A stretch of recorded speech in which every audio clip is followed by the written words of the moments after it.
where we live in fear of being ripped off by unscrupulous rogues. I'd love to know how he can sleep at night. Where something as simple as sending your car to the garage. Where's the engine? Buying a family pet. She just died on my hand. Or visiting the dentist. Every aspect of your life is affected by this. Can result in your world being turned upside down. I'm not happy about what I'm seeing here. This is so frightening, isn't it? So you lost the home you were living in. What a nightmare. I just can't believe that someone can be that nasty and sleep at night. Well, enough is enough. Melinda and I are back to fight your corner. Why have you changed the company name more than 17 times? Puppies are dying, puppies like that. To fix the lives of those who've suffered. And expose the cowboy traders who disgrace our nation. You should be ashamed.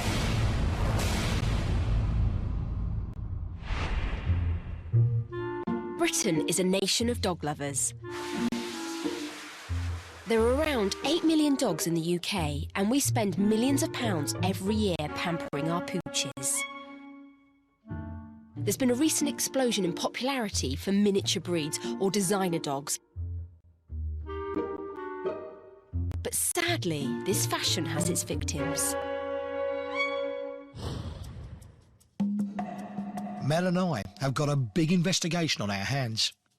Melly, we have letters, emails, pictures, people complaining to us about a breeder down in West Sussex. This breeder is advertising in newspapers and on the internet. Now look at this, Bijons. Chihuahuas, Cabochons, Cocker... And the variety of dogs on offer is pretty extensive. The prices on these vary a lot. They go up to about £750. So we are talking about big bucks here, Mel. And what really worries me is the number of people that are saying that these dogs are really, really sick. You need to go and meet some of these people. Yeah, I agree. Come on, let's go now.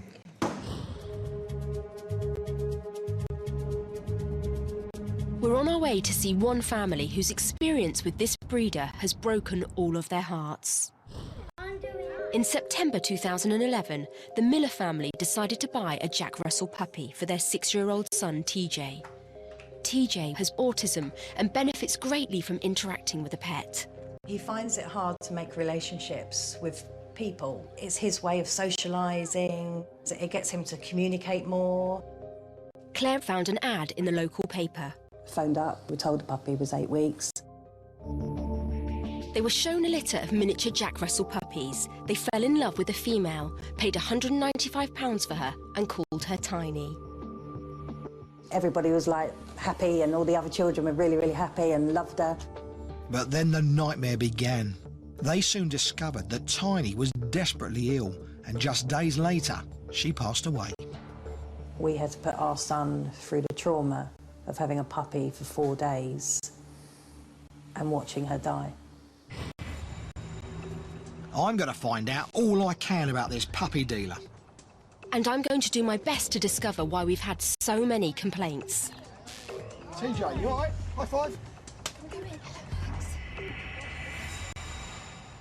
So what happened? She said that she was a miniature Jack Russell. That's how small. Gosh, she Small on the baby's is bottom. tiny. Yeah, she was. When Claire questioned the puppy's size, the breeder explained that it was quite normal for that breed and that Tiny was 8 weeks old, which is the earliest advised age to separate a puppy from its mother. Then I noticed that her teeth weren't all the way through.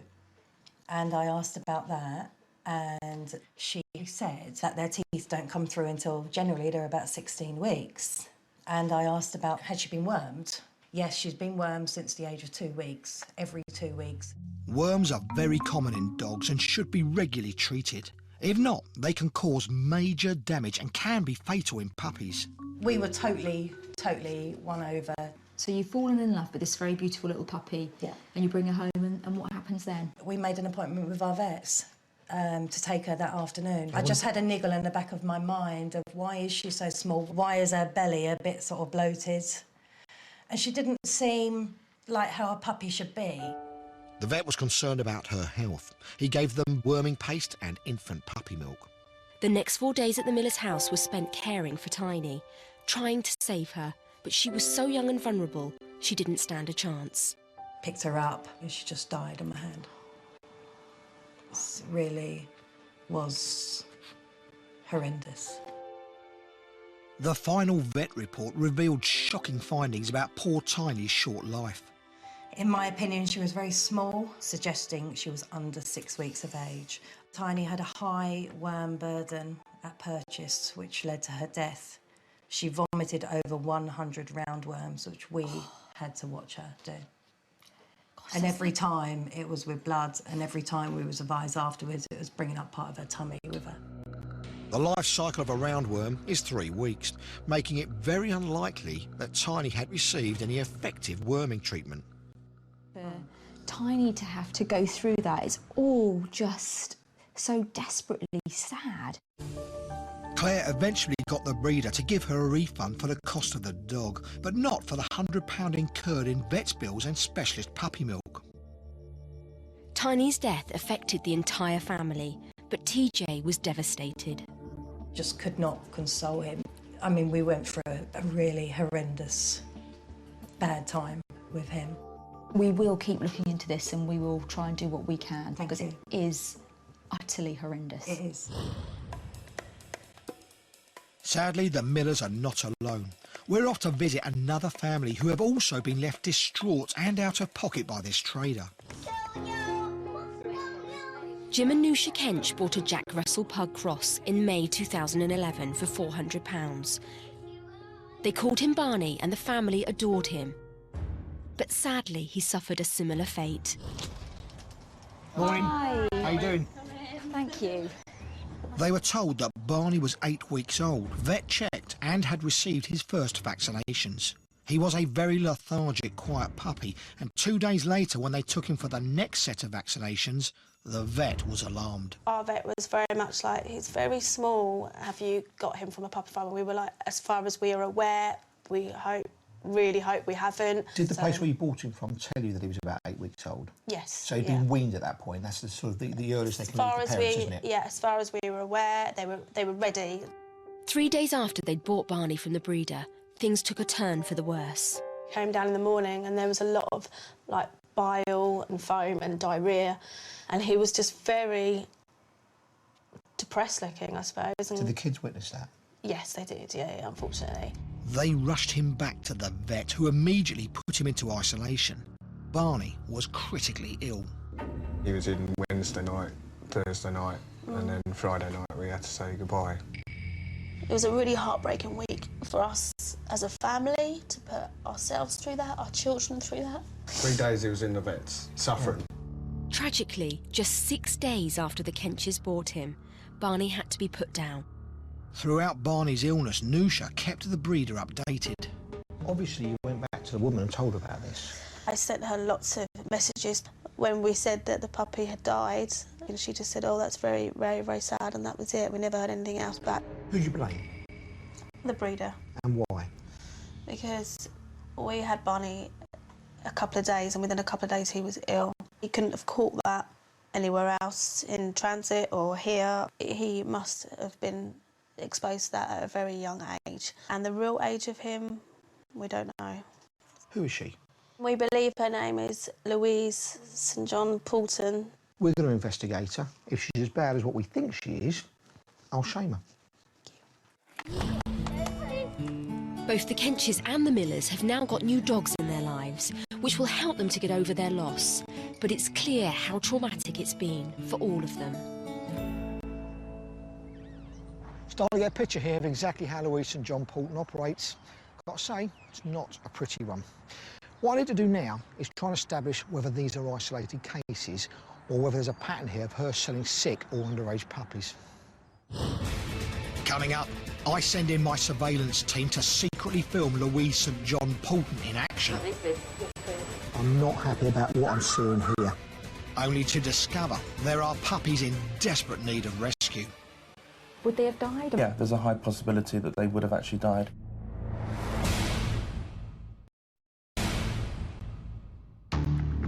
We're investigating a dog breeder called Louise St John Poulton, who has sold underage, unhealthy puppies with tragic consequences. We had to put our son through the trauma of having a puppy for 4 days and watching her die. We suspect this breeder may be selling unhealthy puppies from her farm, so I'm sending in my surveillance team to see if our suspicions are true. If you see any in there that look seriously ill and you're concerned for their health, I don't want anything dying on my watch here, mate. So if you have to, I want you to get those puppies, and if you have to pay the person, pay for them. Thanks, Jay. Bye. 24 hours later, and my team have come up with the goods. My two operatives have arranged a visit to her farm in West Sussex. They are posing as a husband and wife looking for a new pet. How you been? They're lovely, aren't they? They are beautiful. They're really friendly. They're happy. Their aim is to establish the scale of her puppy selling practice and assess the conditions they're living in. Very nice as well. I've briefed our team with all the responsible questions to ask when buying a puppy. And have they been feed and work? They just finished work because she's literally just finished yesterday. The thing with this one is due its second injection straight away. Puppies need to be given 2 sets of vaccinations to protect them against the most serious infections. Under current laws, traders who sell puppies need to make sure they receive at least their first vaccination. Has he had his first done there? First, yes. Right, she's making all the promises, all sort of things you want to hear. So how old is he? He's 10 weeks. 10 weeks. Wow. 10 weeks. They look very tiny. I'm going to go and get mum for him. A buyer should always ask to see the puppy's mother to be sure of its health and temperament. Oh, yeah. Here comes the mother on a quad bike. Where on earth have they been keeping her? Are you? Yes. So she's mum of the Chihuahua toy poodle. That little black, the little black one, right? So they've brought the mother in. You can bring in any dog and say it's the mother or father. If you need to put it with the puppies to see how they are. So you've bred them all, have you? So they're all yours. Yeah. So you know. I know. Yeah, I can guarantee you temperament and all of that. Yeah. Don't worry about things like that. So they're both 8 weeks. No, that's 10 weeks. 10 weeks. 8 weeks. Oh, right. So that's right. I'm getting confused between them. How much are they? 500, 225. Yeah, I keep my prices of my Jacks down a little bit because I don't vaccinate them, so... Now, Louise, you know all of the puppies should be vaccinated before sale. Got these two? So the fact that he's weighing out cash now, he's got to be concerned. They're buying a Jack Russell and a Chihuahua Poodle cross.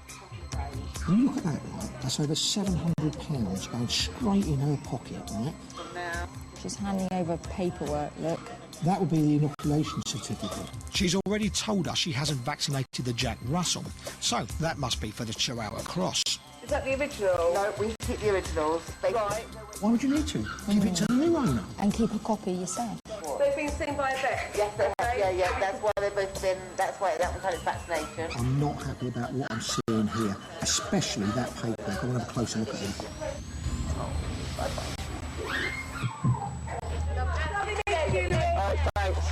We now have 2 puppies that we are so concerned about we've had to buy. To be on the safe side, our team are taking them to a local vet, Mark Abraham, to have them checked out. Okay, so puppy number 1. They are now our responsibility, and we have got to ensure that they're not suffering. Big, swollen abdomen, which could indicate anything from constipation to a worm infestation. So the vet does a thorough examination. Heart, lungs, not sounding good, not sounding healthy. And discovers a wealth of symptoms that require further testing. We've got diarrhea pouring out the back end, which is a very abnormal colour, very abnormal smell. Incredibly sad that a dog this age should be having and showing so many problems. And now onto the female Jack Russell. First impressions, a lethargic, depressed pup. Very, very dehydrated. On a normal animal, you pick the fur up like this and it flicks back. This, it goes very, very slowly. She's in such a bad state, the vet is concerned whether she'll even make it through the night. It's definitely suffering, but right now it needs urgent medical attention. We're going to do that right away, and we're going to give this puppy the best chance of surviving. The next few hours are critical, and so the puppies are admitted to the intensive care unit. The Jack Russell is started on a rehydration drip, and both dogs have test samples taken and begin urgent medication.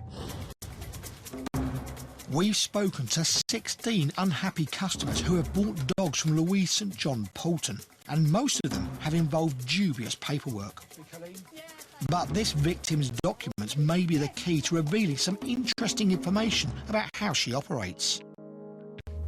Colleen Rolls saw Bailey, a golden cocker spaniel, in one of Louise's ads in August 2012. Louise St John Poulton told her she had bred him herself. When we got there, the puppy was part of another litter, but there are also other litters there as well. I said to her, "Oh, you've got more than one litter. You're a breeder." And she said, "Yes, that's what we do." Colleen had fallen in love with Bailey, so paid the £500 and took him home. Bailey was very small and underweight, and there were concerns about his health, but Louise St John Poulton assured her that he had seen a vet, been wormed and had had his first vaccinations. But Colleen's vet was not convinced. He said, "I'm not prepared to accept this because this is obviously a photocopy." OK. We emailed the breeder, never had a reply. We telephoned and was fobbed off. Colleen, now suspicious, tracked down the vet who had allegedly given Bailey his first vaccinations, only to discover it was a vet in Wales. If you have a litter of puppies, I know that you are not going to take them all the way to Llandilo to get your first vaccination. This left Colleen with serious concerns about Bailey. We didn't know where he'd come from, and had he had the vaccination, had he been wormed. The danger of photocopied vaccination records is that it's possible to replicate them for multiple dogs, which is why most vets wouldn't accept them. I think she has bought in the litter and is selling them off as her own, purely for profit. Fortunately, Bailey is now 4 months old and doing well. By the sounds of it, Louise St John Poulton is not just breeding these puppies, but it looks like she might be buying them in and flogging them on as her own. I've had a message to call yet another victim of her unscrupulous practices. Justin, good morning to you. It's Dominic Littlewood from Channel 5's Cowboy Traders. How are you? Justin Lovell spotted Max in an ad online and called Louise St John Poulton, who offered to meet him at a halfway point, hand the puppy over and take the cash. He was given to us in a cardboard box as he was covered in his own faeces and very, very distressed. Within just a few days, they discovered that Max had major health problems. We took him to the vets to be told that he was absolutely infested with worms. A bloated abdomen is a telltale sign of this condition. He got pneumonia, he got a respiratory infection, and his lungs were filling with quite a lot of fluid. The vet then informed them that he had a virus that attacked his immune system called Isospora, which is commonly transferred from mother to puppy. We just couldn't believe that a little animal of this size would need to go through this. It was just terrible. Can I ask how much it's cost you so far to get him well? Over £1,000. In addition to the $225? In addition, yeah. Although Justin had several phone calls with Louise St John Poulton, she would never accept responsibility for Max's illnesses. What would your message be to Louise Poulton? It's not very often that I say that I actually hate somebody, but I really do hate this lady. We've certainly been to hell and back. It's just fortunate that through our care and through the vet's care, we've managed to pull Max through. She needs stopping. Yeah. Thanks, Justin. Bye-bye. I'll tell you what, that gives you an idea of the making of this woman, Louise Poulton. They only bought it less than 2 months ago, and look at what they've had to go through so far. Vet's bills of over £1,000 on a £225 little puppy like that. That's not on. The puppies we bought just 2 days ago from Louise St John Poulton were critically ill and have been receiving 24-hour intensive care in an animal hospital. These puppies have been through a lot. I've come to meet with the vet to get his professional opinion. How are they? They're not totally out of the woods, but they're definitely stronger. That is absolutely incredible news. When we actually weighed them, they were about a quarter of the weight that they actually should have been. A quarter of the weight? They were just skin and bone, really. Both puppies were dehydrated, anemic and had nasty eye infections. If we hadn't have got them to you when we did, you know, then what would have happened? Would they have died? Looking at the state they came in, yeah, there's a high possibility that they would have actually died. The dogs tested positively for the infectious diseases Clostridium and canine enteric coronavirus, both of which are contagious intestinal diseases which cause diarrhoea. The pups were also suffering from canine influenza virus. And I know for a fact that this one passed a worm, which was about that big. Oh, poor little soul. The male poodle cross was also suffering from the parasitic, potentially fatal disease, Giardia. All of these diseases the puppies would have contracted from the environment they were kept in and from irresponsible breeding. I think they're still kind of in shock because their bodies have taken quite a battering just from being, in my opinion, very, very poorly kept. The pups are now on strong antibiotics. So far, the total veterinary bill is over £1,500. So what's next for them? Health-wise, we're almost there. They've made such good progress in the last 24 hours. You know, this morning was the first time they've actually sort of woken up and played with each other and been puppies. 2 days ago at the farm, Louise St John Poulton had all the right answers. So you've bred them all, have you? So they're all yours? Yeah. They're both 8 weeks. No, that's 10 weeks. 10 weeks. 8 weeks. All right. But the vet has examined these dogs thoroughly, and by the look of their teeth, he disagrees. These puppies aren't really more than 7 weeks, maybe even less. But they really shouldn't be away from their mother at this age, should they? Not at all, no. They shouldn't be weaned and removed from their mum till at least sort of 8 and a half, 9 weeks. They just can't handle living away from their mum. What's more, Mark has issues with the vaccination record Louise St John Poulton gave us for the Chihuahua Cross. OK, so what should this look like? It would be a proper card, it would be a proper certificate. These stickers would be real stickers, and you'd usually have the vet's details who actually did the vaccination. When you're looking to buy a puppy, beware.